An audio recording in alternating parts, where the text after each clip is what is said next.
الحمد لله الذي علم وأنعم وهدانا بالقرآن للتي هي أقوم. قال تعالى: أعوذ بالله من الشيطان الرجيم. يا أيها الذين آمنوا إذا لقيتم فئة فاثبتوا واذكروا الله كثيرا لعلكم تفلحون.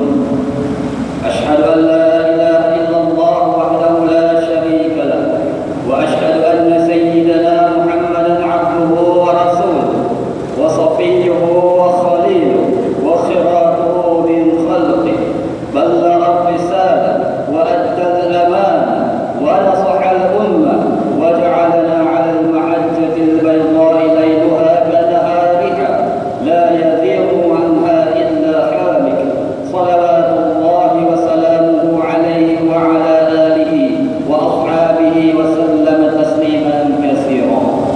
أما بعد، فيا عباد الله اتقوا الله، أوصيكم وإياي بتقوى الله وطاعته لعلكم تفلحون. Para tetamu Allah yang diberkati, marilah kita suburkan jiwa dengan nilai takwa yang tinggi kepada Allah Subhanahu wa Ta'ala, berusaha sedaya upaya melaksanakan setiap perintahnya serta meninggalkan segala tegaannya.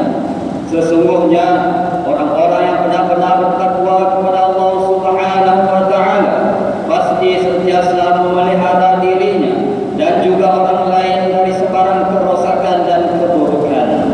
Mudah-mudahan kita tergolong dari kalangan mereka yang memperolehi ketenangan, keamanan dan kebahagiaan hidup di dunia maupun akhirat. Mimbar pada hari yang berbahagia ini akan membicarakan khutbah yang bertajuk mahalnya sebuah keamanan. Saudara-saudaraku yang dikasihi, keamanan adalah satu nikmat yang amat berharga dan didambai oleh setiap manusia. Allah Subhanahu wa Ta'ala menjadikan nikmat ini sebagai medium untuk kita berfikir dan mengambil iktibar agar dengannya iman kita kepadanya semakin bertambah. Keamanan berarti kita bebas dari segala bentuk ancaman yang menggugat keharmonian. Alhamdulillah, kita amat bersyukur bahawa negara kita berada dalam keadaan suasana aman dan damai. Dengan keamanan, keselamatan akan terus terpelihara, keharmonian terbina, dan yang paling utama, Islam pasti akan terus dilindungi. Keamanan adalah asas utama dalam usaha untuk menegakkan agama Islam, memaju dan memakmurkan sesebuah negara. Sedarlah betapa pentingnya keamanan dalam kehidupan manusia, sehingga Nabi Ibrahim alaihissalam pernah berdoa kepada Allah Subhanahu wa Ta'ala agar bumi Makkah dikurniakan dengan keamanan dan kemakmuran. Firman Allah Subhanahu wa Ta'ala di dalam surah Al-Baqarah ayat 126, A'udzu billahi minasyaitonir rajim. Wa idz qala Ibrahim rabbi ij'al hadza baladan amina warzuq ahlahu minas samarati man amana minhum billahi wal yawmil akhir. Qala wa man kafara fa umatti'uhu qalilan thumma adtarruhu ila 'adzabil nar wa bi'sal masir. Yang bermaksud, dan ingatlah ketika Nabi Ibrahim berdoa dengan berkata, wahai Tuhanku, jadikanlah negeri Makkah ini negeri yang aman sentosa, dan berikanlah rezeki dari berbagai jenis buah-buahan kepada penduduknya, yaitu orang-orang yang beriman kepada Allah dan hari akhirat di antara mereka. Allah berfirman, permohonanmu itu diterima, tetapi sesiapa yang kufur dan ingkar, maka aku akan beri juga ia bersenang-senang menikmati rezeki itu bagi sementara di dunia. Kemudian aku memaksanya dengan mengheretnya ke azab neraka, dan itulah seburuk-buruk tempat kembali. Lihatlah, sejarah ketamadunan manusia menunjukkan kepada kita bahawa nikmat keamanan mampu memberi sumbangan besar ke arah kemakmuran dan kesejahteraan hidup manusia sejagat. Dengan keamanan, kita dapat melakukan urusan kehidupan dunia tanpa merasa takut dan gerun. Justru, peliharalah keamanan negara yang tercipta ini dari sebarang anasir-anasir yang menggugat kestabilan politik, sosial, ekonomi dan sebagainya. Sidang jemaah yang dirahmati Allah, di sebalik nikmat keamanan yang kita kecapi hari ini, wujud juga juga bibit-bibit huru hara yang dicetuskan oleh golongan-golongan tertentu. Lihat sahaja perbezaan aliran pemikiran yang bercanggah dengan ahli sunnah wal jamaah, seperti golongan liberal, pluralisme agama, sekular dan sebagainya. Mereka telah menyebarkan pemikiran-pemikiran baru sehingga menggugat akidah umat Islam. Percanggahan pemikiran inilah yang menjadi antara punca mengapa keamanan negara semakin terbuka. Demikian juga pejuang hak asasi manusia yang memperjuangkan hak-hak yang tidak sepatutnya sehingga membelakangi syariat Islam. Akidah umat Islam di negara ini juga semakin sukar untuk dipertahankan. Wujudnya ajaran-ajaran sesat yang disebarkan oleh kumpulan-kumpulan tertentu sehingga berjaya mempengaruhi sesetengah dari umat Islam. Selain itu, mazhab-mazhab akidah selain dari ahli sunnah wal jamaah seperti Rafidah, Mu'tazilah, Qadariyah dan lain-lain sedang giat disebarkan. Apabila usaha mereka itu dipersoalkan atau disekat oleh pihak berkuasa, maka hak asasi manusia digunakan oleh mereka untuk mempertahankannya. Lihatlah betapa mudahnya umat Islam untuk dipengaruhi apabila akidah tidak dipelihara. Kesannya, kehidupan masyarakat Islam yang aman, lama-kelamaan akan tergugat juga dengan perbezaan akidah yang tiada penghujungnya. Suasana hidup yang aman damai di negara ini juga semakin digugat oleh berbagai bentuk keganasan dan kezaliman. Kita bukan sahaja berhadapan dengan manusia-manusia bernafsu kebinatangan yang melakukan berbagai jenayah seperti bunuh, ragut, rompak, serangan seksual, rasuah, pecah amanah dan sebagainya. Malah kita juga berdepan dengan jenayah doktrin atas nama jihad mempertahankan Islam. Baru-baru ini, dunia dikejutkan dengan serangan pengepung berani mati oleh individu yang dikaitkan dengan kumpulan militan Daesh di Turki dan negara jiran kita Indonesia. Kejadian tersebut telah mewujudkan suasana yang tidak aman dan huru hara sehingga menimbulkan ketakutan.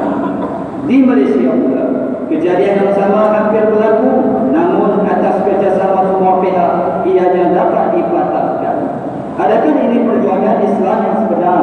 Bayangkan siapakah yang akan menjadi korban jika serangan itu dilakukan di tempat-tempat awam yang sering dikunjungi oleh orang ramai. Apa yang pasti, bukan tentera musuh yang terkorban. Ingatlah pesan Rasulullah SAW menerusi hadis yang diriwayatkan oleh Imam Ibn Majah daripada Ibn Abbas radhiyallahu anhu, ya ayyuhan nas iyyakum wal 'uluwa fid din fa innahu ahlaka man kana qablakum 'uluwa fid din. Yang bermaksud, wahai manusia, berhati-hatilah kalian dari sikap melampau dalam beragama, kerana sesungguhnya sikap seperti itulah yang telah menghancurkan umat sebelum kalian. Isu-isu berkaitan keselamatan sejagat mestilah diberi perhatian sewajarnya oleh kita. Suasana ketidaktenteraman yang dihadapi oleh masyarakat di luar sana perlu dijadikan iktibar supaya negara yang kita cintai ini sentiasa terpelihara.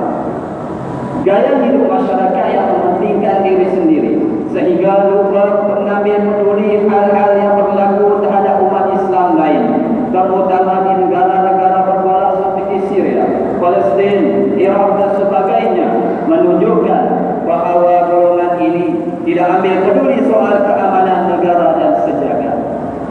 Para tetamu Allah yang diberkati, sebagai umat Islam yang cintakan keamanan, seharusnya kita mengambil peranan bersama-sama pihak berkuasa untuk memelihara dan mengekalkan keamanan negara Malaysia yang kita cintai ini.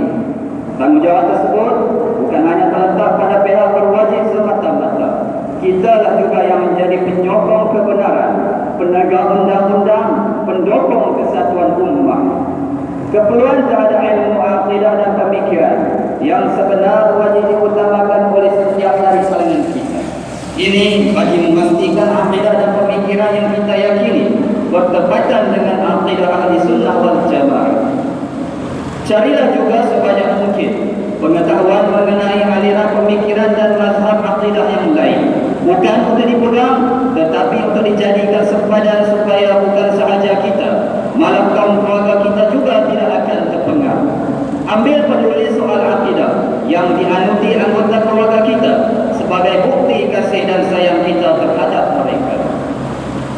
mimbar Jumaat juga mengingatkan para jemaah sekalian supaya pelihara diri dan ahli keluarga daripada terpengaruh dan terjebak dengan sebarang kumpulan militan yang sentiasa cuba mencetuskan keganasan dan merosakkan keamanan negara. Telah pun terbukti dengan jelas bahawa perjuangan mereka itu tersasar dari panduan syariat Islam sebenar. Islam tidak melarang umatnya berjihad, tetapi mestilah berdasarkan panduan Al-Quran dan Al-Hadis. Islam telah menetapkan peraturan semasa peperangan, ialah antaranya tidak mencederakan orang awam, kanak-kanak, orang tua dan wanita. Namun, pengebom berani mati pastinya menyebabkan kematian dari kalangan orang awam, wanita, bahkan kanak-kanak. Ayat firman Allah Subhanahu wa taala di dalam surah Al-Maidah ayat 32, A'udzu billahi minasyaitonir rajim. Min ajli dzalika katabna 'ala bani Israil annahu man qatala nafsan bighairi nafsin aw fasadin fil ardi faka'annama qatala an-nas jami'an wa man ahyaha faka'annama ahya an-nas jami'an. Wa laqad ja'atuhum rusuluna bil bayyinat thumma inna katsiran minhum ba'da dzalika fil ardi lamusrifun. Yang bermaksud dengan sebab kisah pembunuhan kejam yang demikian itu, kami tetapkan atas Bani Israel bahawasanya sesiapa yang membunuh seorang manusia dengan tiada alasan yang membolehkan membunuh orang itu, atau kerana melakukan kerosakan di muka bumi, maka seolah-olah dia telah membunuh manusia semuanya. Dan sesiapa yang menjaga keselamatan hidup seorang manusia, maka seolah-olah dia telah menjaga keselamatan hidup manusia semuanya. Dan demi sesungguhnya telah datang kepada mereka rasul-rasul kami dengan membawa keterangan yang cukup terang. Kemudian sesungguhnya kebanyakan dari mereka sesudah itu sungguh-sungguh menjadi orang-orang yang melampaui batas, melakukan kerosakan di muka bumi. Justru marilah kita bersama-sama berusaha untuk mengukuhkan perpaduan, satukan pemikiran, menepati akidah ahli sunnah wal jamaah, peliharalah keamanan, tingkatkan keselamatan sebagai bukti keimanan yang tinggi kepada Allah Subhanahu wa taala.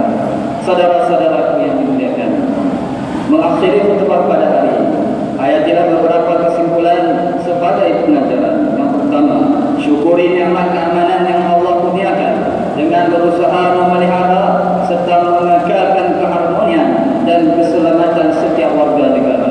Yang kedua, berusahalah untuk memahami dan menghayati akidah ahli sunnah wal jamaah sebagai pegangan hidup yang sebenar. Yang ketiga, Islam tidak sekali-kali meredai aktiviti keganasan yang hanya menghancurkan nikmat keamanan yang telah kita kecapi.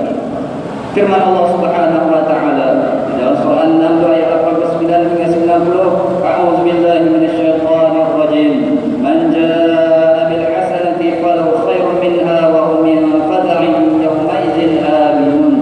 Wa man jaa'a bis sayyi'ati fakubbat wujuhuhum fin nar hal tujzauna illa ma kuntum ta'malun. Yang bermaksud, sesiapa yang datang dengan kebajikan, maka ia akan beroleh yang lebih baik daripadanya, dan mereka akan beroleh keamanan pada hari kiamat. Dan sesiapa yang datang membawa amal jahat yang telah dikerjakannya, maka sudah tentu mereka akan dijerumuskan mukanya ke dalam api neraka, sambil dikatakan kepada mereka, kamu tidak diberi melainkan balasan apa yang telah kamu lakukan. Barakallahu li wa lakum bil Qur'anil azim wa